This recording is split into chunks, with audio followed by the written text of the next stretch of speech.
कल्पना आहे या फिरत्या दवाखान्याविषयी? आज कराड शहरातील मूर्तिपूजक नागरिकांसाठी विनामूल्य दवाखाना ही संकल्पना भारतीय जनता पार्टीच्या माध्यमातून राबवण्यात आली।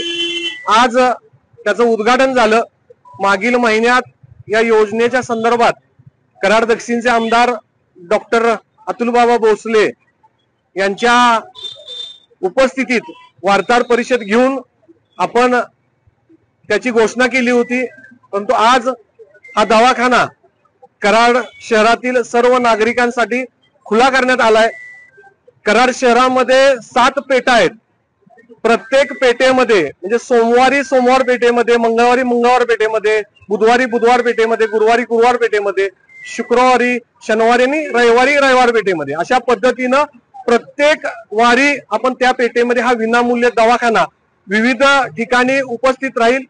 संध्याकाळी 4 ते 8 4 तास या दवाखान्याच्या माध्यमातून विनामूल्य पेशंटचं चेकअप असेल, व्हायरल जे आजार असतील त्यावरती ज्या गोळ्या औषध असतील त्या पण विनामूल्य देण्यात येणार आहे।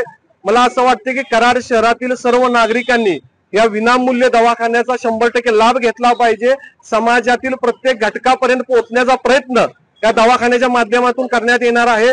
मला असं वाटतं की येणाऱ्या काळामध्ये हा दवाखाना म्हणजेच प्रमुख दवाखाना असा होईल। तज्ञ डॉक्टर्स असतील, चांगल्या पद्धतीच्या गोळ्या औषधं या दवाखान्याच्या माध्यमातून दिले जातील आणि तज्ञ डॉक्टरांच्या माध्यमातून यातून चेकअप केलं जाणार आहे।